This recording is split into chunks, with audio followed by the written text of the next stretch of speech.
Saudações cordiais, queridos amigos, amigas. Estamos aqui para mais um vídeo no canal Notícias do Ribeiro. Se você ainda não se inscreveu em nosso canal, por favor, se inscreva, porque hoje vamos tratar de um tema chamado Tribunal do Júri ou Júri Popular. E quem vai falar para nós um pouco sobre isso é a professora Cris. Ela é professora universitária de Direito Penal, Processo Penal, advogado criminalista e mais umas 20 coisas. Fale para nós qual é a sua paixão, as suas atividades, um pouco de você, quem é a senhora, a doutora, a professora, enfim. Ai, senhora não, por favor, vou comentar o que não pode, senhora. Meu nome é Cristiane Simões, eu sou professora de processo penal, direito penal, prática penal, em algumas instituições de ensino. Sou advogada criminalista há 20 anos e também atuo lá na UAB, no Tribunal de Ética da UAB, também tenho uma atuação lá na turma. A minha paixão é direito penal, né? Eu descobri sem querer essa paixão, foi na época do estágio, descobri sem querer, mas desde que eu comecei a atuar como estagiária na área penal, eu me apaixonei, porque é um tema, né, do nosso dia a dia, é um tema sobre o qual todas as pessoas têm uma opinião, e a gente que estuda sabe que muitas vezes essas opiniões acabam se fundamentando em questões, né, não legais, não constitucionais e tal. Então eu sempre tive curiosidade de entender mais do tema e eu, né, obviamente, atuando na área criminal aí há 20 anos, eu sou muito suspeita para falar. Sou completamente apaixonada pelas duas principais atividades que eu tenho, que é a advocacia e né, e dar aula, né, e lecionar, formar pessoas que pensem o direito penal constitucional, o processo penal constitucional. Isso é uma das grandes alegrias da minha vida. Que bom, parabéns. Doutora Cris, eu entendo que a senhora não tem nada de suspeita, ao contrário, é exatamente isso que o credencia, tanto o exercício do magistério, quanto a vivência, a militância da advocacia criminal no dia a dia. E aí vamos para o tema deste vídeo, né? Júri popular. O que é o Tribunal do Júri? O que é júri popular no Brasil? O Tribunal do Júri é uma instituição que traz aí muita curiosidade das pessoas, principalmente porque as pessoas assistem muitos filmes americanos, né, séries americanas, então aquela dinâmica do júri, né, acaba atraindo uma certa curiosidade. E aí, né, muita gente acredita de forma errada, inclusive, que aqui no Brasil a gente tem o mesmo sistema americano de Tribunal do Júri. Não é verdade, né? A gente tem um Tribunal do Júri aqui no Brasil, mas as nossas regras são um pouco diferentes das regras americanas. Então, aqui no Brasil, o Tribunal do Júri, ele está na Constituição, então ele é uma garantia constitucional do indivíduo, está lá no artigo 5º, e é uma instituição absolutamente democrática, né? Quando a gente fala de medir a democracia de um país, a gente sempre utiliza o Tribunal do Júri como uma dos aspectos, né, que fazem a gente entender o Brasil também como um Estado democrático de direito. Então, o Tribunal do Júri, ele nada mais é do que a possibilidade, né, de se submeter uma pessoa que é acusada de um crime grave, né? Aqui no Brasil, todos os crimes a gente chama de dolosos contra a vida, né, o homicídio, infanticídio, participação em suicídio e aborto, né, que são os crimes dolosos contra a vida, consumados ou tentados. Então, a pessoa que é acusada de um crime como esse, ela é submetida a julgamento pelos seus iguais, né, pelos seus pares, né, ao invés de ser submetida a julgamento por alguém que tem uma carreira jurídica, um conhecimento jurídico, essa pessoa vai ser julgada, ao final, ela vai ser julgada pelos seus iguais, né, pessoas do povo, que são chamadas a contribuir democraticamente com o Poder Judiciário por meio do Tribunal do Júri. São aquelas pessoas do conselho de sentença que, em última análise, vão dizer se o réu é culpado ou inocente e em que medida, né? Se for culpado... Bacana. Bom, então, recapitulando, né? Os crimes que vão a júri popular são os crimes dolosos contra a vida, né? Sendo aí o principal aí né, o homicídio, né? Não, 7% são os crimes de homicídio, consumados e tentados, né? Em que a vítima morre, que a vítima não morre, são os que são levados ao tribunal do júri, na sua grandíssima maioria, embora a lei preveja esses outros 3 crimes, né? O aborto, o infanticídio e a participação em suicídio. Em nosso canal, temos bastante estagiários, estudantes de direito, advogados, mas também temos outra parcela que não são advogados, não são operadores do direito, mas são médicos, são policiais, são empresários, né? Pessoas que exercem outra atividade. Uhum. Então, é para essas que eu queria que a senhora esclarecesse, né? O Tribunal do Júri tem em todos os municípios, todos os estados, acontece de não ter em algum estado ou alguém não ir, mesmo cometendo esse crime, não ir a tribunal do júri? Nem todos os municípios têm tribunal do júri. Por conta da estrutura que precisa existir para que aconteça um tribunal do júri, nem todos os municípios, aquelas comarcas que são muito pequenas, acabam não tendo o tribunal do júri em si. Mas é possível, estou dizendo uma estrutura física, tá? Mas, logicamente, todas as comarcas em que, né, pode sempre acontecer um crime doloso contra a vida, então todas vão ter uma forma de realizar o tribunal do júri. Então, quer dizer assim, não é porque você não tem a estrutura física numa determinada cidade muito pequena que a pessoa que cometa um crime como esse não seja submetida a tribunal do júri. Todas as pessoas, sem exceção, que sejam maiores de 18 anos e que venham a ser acusadas da prática de crime de homicídio ou qualquer um desses 4, né, desses 3 outros que eu disse para vocês, é sim submetida a tribunal do júri. Então, todos os estados, porque está previsto na Constituição, então todos os estados, toda a organização judiciária, tanto na esfera estadual quanto na esfera federal, tem que, foi obrigatório, por meio da Constituição, que criasse a estrutura para que o procedimento do Tribunal do Júri fosse aplicado a qualquer crime doloso contra a vida. Então, não importa se é em São Paulo ou se é numa cidade de 3 mil habitantes, se alguém for acusado de matar alguém, vai ser, sim, submetido ao Tribunal do Júri. Nós temos agora, né, o caso aí norte-americano, né, do George Floyd, né, que teve lá como autor o policial Derek Chauvin,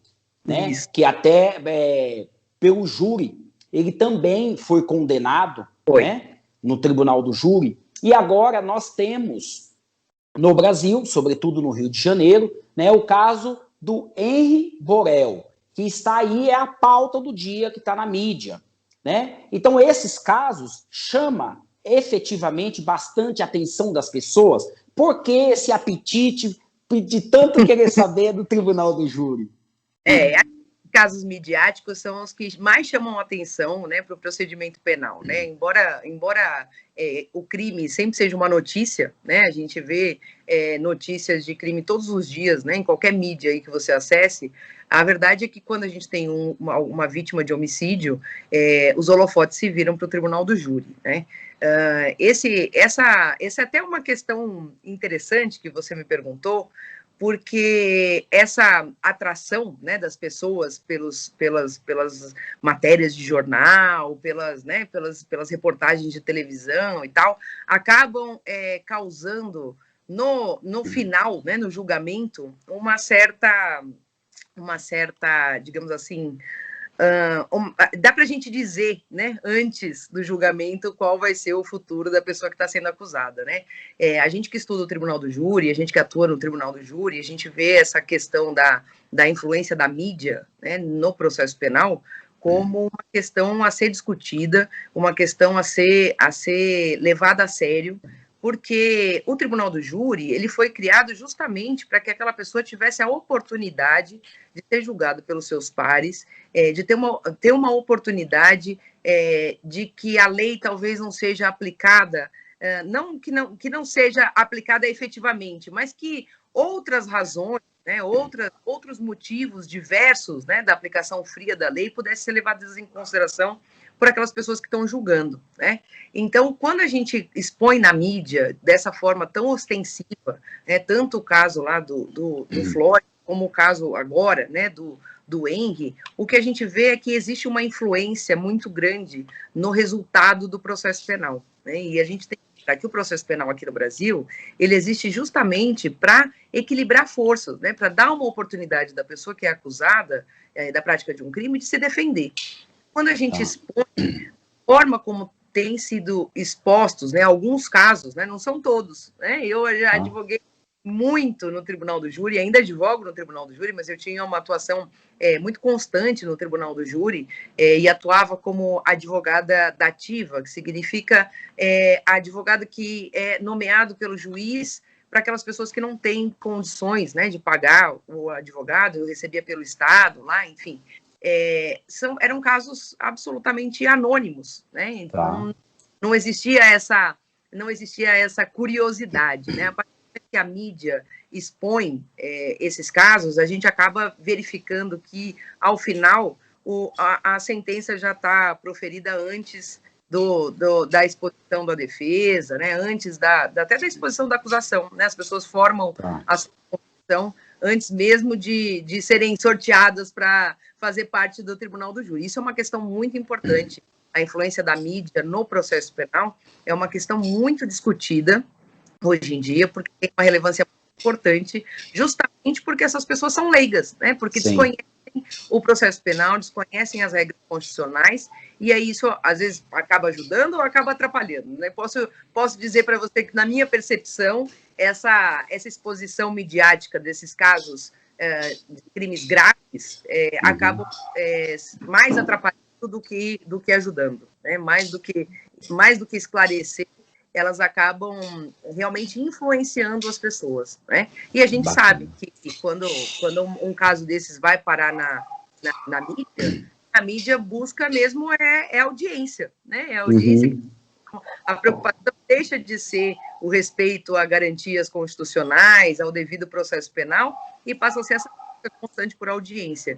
Então, fica difícil, se não tem conhecimento da lei, né, da Constituição, fica difícil separar o que é prova, o que é prova, o que é válido, o que não é válido, e isso acaba atrapalhando. Agora, eu preciso fazer só uma ressalva. No caso do Floyd, a questão foi muito mais do que um homicídio, né? Então, a questão do George Floyd, ela levou ao tribunal americano uma questão de racismo e de violência, de truculência policial contra negros, que extrapolem muito o processo penal, né? Então, lá a gente viu um processo mesmo de manifestações e como a gente, né, tinha até conversado um pouco antes, até mudança aí, né, houve até uma influência no resultado das eleições. Então é uma questão estrutural da sociedade. Então, muito importante lá que aquele caso fosse realmente ganhasse os holofotes para que eles, né, repensassem com a mundial que o caso dele teve, para que as sociedades repensassem aí a respeito de eventual truculência policial, sobretudo contra negros. Então, lá foi bom, né? O holofote da mídia lá foi uma coisa saudável, mas quando a gente está lá atuando no processo, a gente vê que o resultado foi o mesmo, né? A chance também do policial lá não que eu torcesse para ele ser absolvido, mas a chance da absolvição acaba ficando bem menor, já que, né, o julgamento foi feito ali dentro de uma panela de pressão, né? Que aula, né? Que aula nós tivemos aqui. Professora Cris, no próximo vídeo, nós vamos falar de casos pitoresco, do dia a dia, como que foi seu maior caso, seu pior caso, o mais fácil, o mais difícil. Vai estar conosco no próximo vídeo?